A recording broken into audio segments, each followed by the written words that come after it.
Hey everyone, Nigel and Luke here, and welcome to Crime Zone.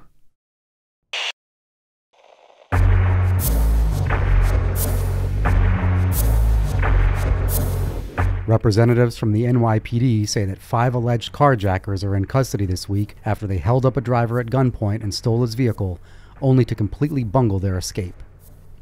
According to reports, the incident took place at around 1:30 a.m. on November 22nd when the 5 suspects ambushed the 39-year-old driver near 164th Street and Chapin Parkway in Queens' Jamaica Hills neighborhood. After pointing a gun at the victim, the assailants forced him to hand over his cell phone and his black BMW X5. After the 39-year-old did as they said, the group of suspects reportedly split up, with some of them getting into the BMW and others getting into a nearby Mercedes. All of them then fled the scene. Unfortunately for the carjackers, their getaway wasn't quite as smooth as they had intended. When police caught up with them a short time later, they tried to avoid capture, but ended up crashing the 2 vehicles into each other in the process. 3 of the 5 suspects were arrested at the scene, while the remaining 2 were apparently caught later that morning after initially escaping on foot. At the time of this recording, it appears that charges are pending in the case, and none of the names of the suspects have yet been released.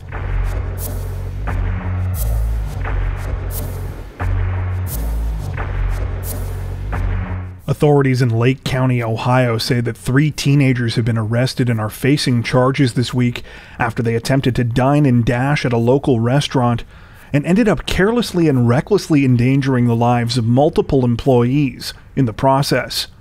According to reports, the incident began at around 9:30 p.m. on November 20th, when the 3 suspects, identified only as a 16-year-old girl and her 2 17-year-old friends, walked into a Buffalo Wild Wings in the city of Willoughby. After asking for a table, they ordered food to go, but attempted to run out on the $115 bill when their food arrived.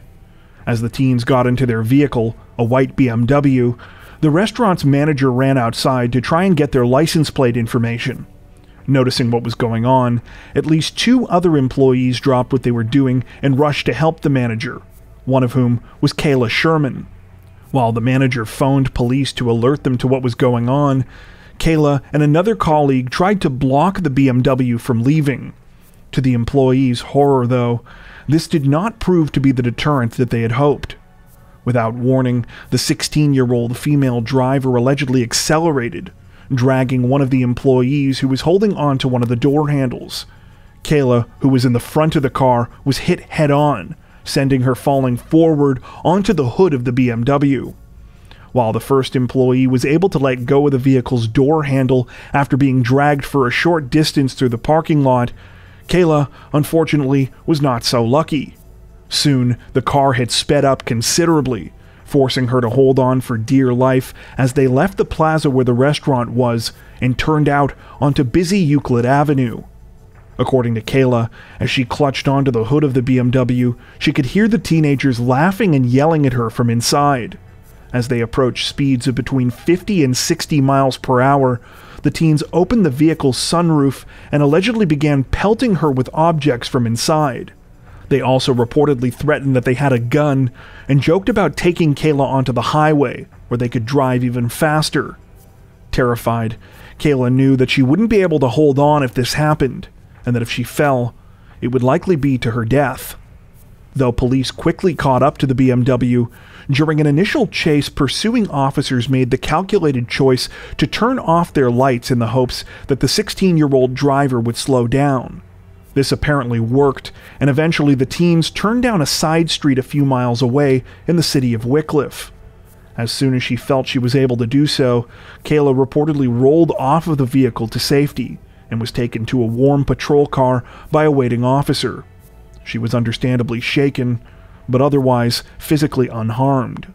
As for the 3 teenagers, they attempted to flee the scene once again, but got their vehicle stuck in a snowbank not long after. They were arrested by Wycliffe police and are all now facing charges. The driver, a felony charge.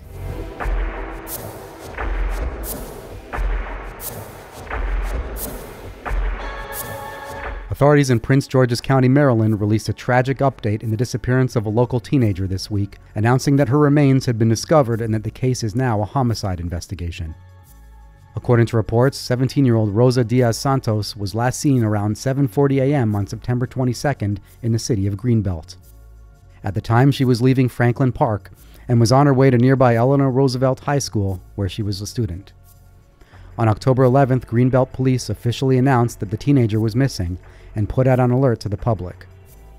They said that at the time of her disappearance, she had been wearing blue ripped jeans, a black sweater, and black and white Crocs. On November 15th, the case took a chilling turn when skeletal remains were discovered in a wooded area near the 1600 block of Drexel Street in Tacoma Park, roughly 10 miles southwest of where Rosa had last been seen. Everyone's worst fears were confirmed near the end of last week when those remains were positively identified as Rosa's. A medical examiner ruled that the manner of the teen's death was homicide. However, so far police have not released how she died.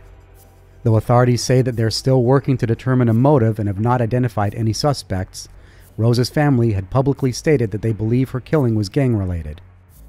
According to the teen's mother, her daughter had recently become involved with a local gang prior to her disappearance and had started spending multiple days away from the family home.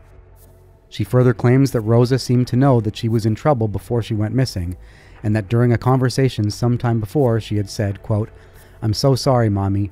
Forgive me for making you suffer, for everything I've done to you.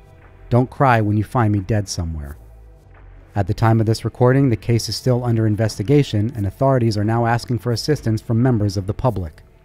Anyone with information about the case is encouraged to reach out to detectives at the Prince George's County Police Department or to submit an anonymous tip through Crime Solvers.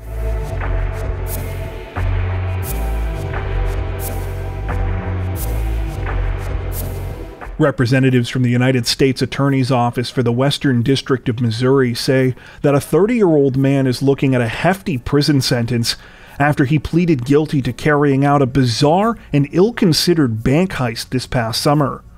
According to reports, the incident began sometime on July 20th when 30-year-old Michael C. Lloyd walked into the West Kearny Street branch of Bank of America in the city of Springfield. After walking up to one of the tellers, he handed her a note that read, quote, "Give your money now. Don't say anything. I have a partner outside." The teller did as Lloyd asked, handing over $754 from her cash drawer. Once he had the money, Lloyd fled the scene in a black pickup truck. A few minutes later, police who were responding to the incident got a call from a man who identified himself as the boyfriend of Lloyd's roommate.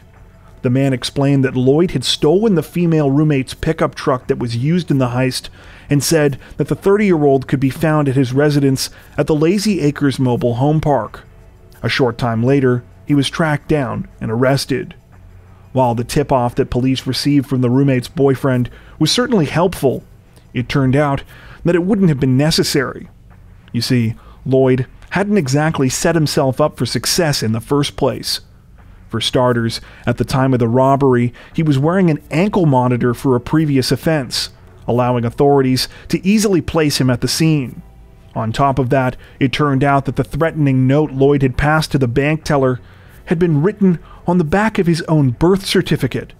Finally, almost immediately after fleeing the bank, Lloyd apparently got cold feet about the robbery when he saw police arriving at the scene. His solution was to throw the money he had just taken out the window along with his ID and the birth certificate he had written the note on.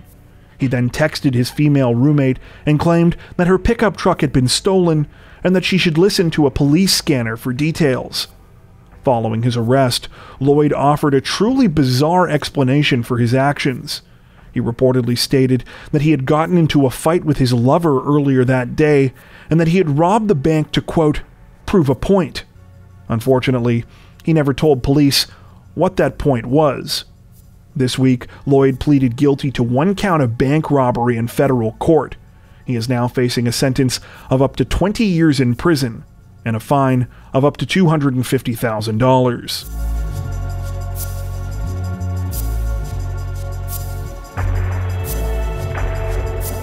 Authorities in Wisconsin's Milwaukee and Racine counties have issued a warning to women using online dating apps this week as they search for a man accused of drugging and robbing multiple victims, one of whom may have died as a result. According to police, 52-year-old Timothy Olson has currently been linked to at least 3 cases in which women met up with a man that they had met on a dating app, fell unconscious, and then awoke to find that they had been the victims of a robbery. One victim, who claims she met up with Olson at a bar after meeting him on Match.com, later told police that she had no recollection of returning home that night. When she checked her bank statements, she discovered $800 worth of fraudulent transactions at various Quick Trip convenience stores all over the southeastern Wisconsin area. However, police say that Olson's most recent victim may have suffered a fate far worse. According to reports, 55-year-old Kim Yvonne Michelance, also known to friends and family as Raina Rains, met up with Olson at a South Milwaukee bar called Power on November 17th. Witnesses say that the pair ordered drinks, but just minutes after arrival, Raina abruptly suffered some sort of medical emergency. After she passed out, Olson allegedly said to some of those present that she, quote, probably needs her inhaler, then ran out of the bar as if he was going to retrieve it from a nearby vehicle. However, he never returned. Raina was rushed to the hospital where, sadly, she later died. Authorities say that they're currently waiting on the 55-year-old's autopsy results, though that these will likely not be released publicly as they continue their investigation. At the time of this recording, Olson has a warrant out for his arrest for 5 felony counts of using the theft of a personal ID for financial gain, and police are asking for any members of the public who might have information concerning his whereabouts to come forward. The 53-year-old is described as approximately 6'3" and weighing around 250 pounds. He is also known to have ties to southeastern Wisconsin and northern Illinois.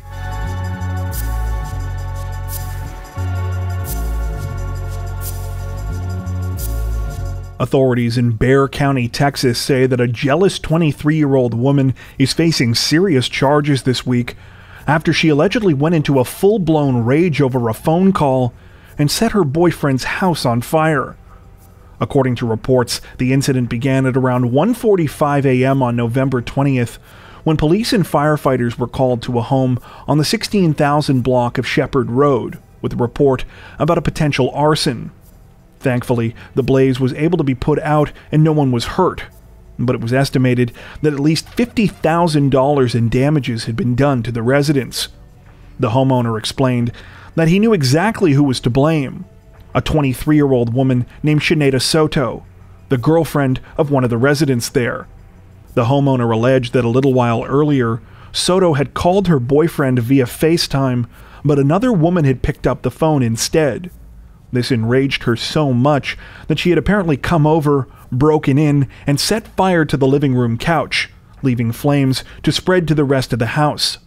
Before leaving, she had allegedly stolen a few items from the residence, and afterwards even went as far as to send her boyfriend a passive-aggressive text message that read, quote, "I hope your house is okay." While all of this would have been unforgivable regardless of the circumstances, what made the situation truly ridiculous was that it turned out that Soto didn't even have a reason to be jealous in the first place. According to reports, her boyfriend wasn't cheating. The woman who had picked up his phone was a female relative.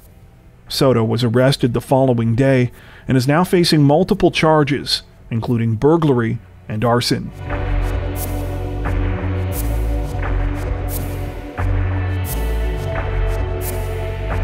Authorities in Broward County, Florida released a tragic update in the case of a local missing woman this week, announcing that her remains had been recovered and that her estranged husband has now been arrested for the crime. According to reports, 39-year-old Mimos Mimi Dolcio was last seen on November 10th at her home in an unincorporated part of Broward County just west of Fort Lauderdale. After repeated phone calls went unanswered, her sister decided to check on her. When the sister arrived at the 3-bedroom home, neither Mimi nor her estranged husband, 36-year-old Jose Pacheco, were home. However, what she did find disturbed her. The couple's bedroom was locked, and 2 broken cell phones belonging to Mimi were found stuffed beneath the couch. The home security cameras had also been destroyed. Fearing something had happened, Mimi's sister reported her missing to police. When authorities reached out to Pacheco, he claimed that he hadn't seen Mimi in a couple of days. This was reportedly unusual, since although the couple were going through a messy divorce, they were still living together until the proceedings were settled. Sadly, on November 16th, everyone's worst fears were confirmed when Mimi's remains were discovered on the 5500 block of Northwest 204th Street in Miami-Dade County. The location is said to be a wooded area that is roughly a mile and a half from one of the homes of Pacheco's family members. By this time, police had allegedly also found evidence in Pacheco's Dodge Charger that suggested he had murdered Mimi and used the vehicle to dispose of her body. While little additional information has currently been released about the case, including Mimi's cause of death, authorities say that Pacheco has now been arrested and charged with second-degree murder. The situation is still developing.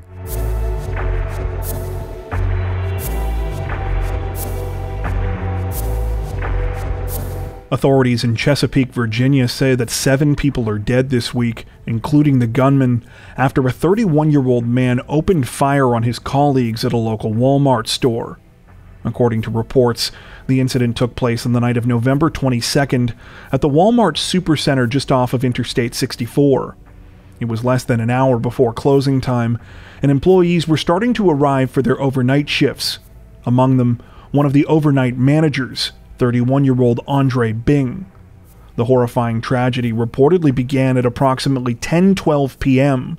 when Bing walked into the store's employee break room. According to witnesses, he then pulled out a 9mm handgun and without a word began to indiscriminately fire at those inside. The sounds of the gunshots sent other terrified employees and customers running for their lives, as Bing allegedly left the break room and started firing in other areas of the store. Sources state that there were about 50 people inside the Walmart at the time, and that Bing specifically appeared to be targeting other employees. Though police arrived at the scene and reportedly made their way inside the building within 4 minutes of the first shots being fired, sadly, it was too late for some. 4 people were pronounced dead at the scene, while a further 3 succumbed to their injuries after arriving at the hospital. Bing was reportedly found dead of a self-inflicted gunshot wound in the break room alongside 2 of the victims. At the time of this recording, it appears that all 6 of the victims' names have now been released. They have been identified as 70-year-old Randy Blevins, 52-year-old Kelly Pyle, 38-year-old Brian Pendleton, 43-year-old Lorenzo Gamble, 22-year-old Tanika Johnson, and 16-year-old Fernando Chavez Barron. All of the victims were employees of Walmart. While authorities say that they are still investigating the alleged motive behind the crime, they have stated that a note was recovered from Bing's phone that seemed to offer some insight into his state of mind prior to the shooting. The note reportedly contained grievances against people in Bing's life, including how he felt mocked by some of his coworkers. It read in part, quote, "The associates gave me evil, twisted grins, mocked me, and celebrated my downfall the last day. That's why they suffer the same fate as me." It's unclear if any of the 6 victims were among the names mentioned in the note, however. Bing's note also allegedly mentioned God and the Holy Spirit, and at one point read, quote, "My God, forgive me for what I'm going to do." According to police, Bing purchased the handgun that was used in the attack along with ammo legally that same day. He had reportedly worked for Walmart since 2010. Some of those that knew Bing at work described him as a loner who sometimes exhibited paranoid and threatening behavior. In an interview after the shooting, one colleague said that he was, quote, "always saying the government was watching him," and that, quote, "everyone always thought something was wrong with him." It's currently unclear if any of this was ever reported to the company, or to what extent Bing's claims of being mocked by his coworkers was true. At the time of this recording, the tragic incident is still under investigation. Before we wrap up, we'd like to take a minute to thank our amazing supporters over on Patreon. As many of you are aware, our situation on YouTube always seems to be a bit uncertain, but our patrons help to ensure that we can continue to make content like this long term without having to worry as much about what surprises might be thrown our way. Plus, patrons also get access to 4 additional stories per week for each of our Crimes of the Week and Crimes of the Week International videos. If you'd like to help support the channel directly, head over to patreon.com/crimezone to join. You can also find that link in the description below. As always, thank you so much for watching, and take care.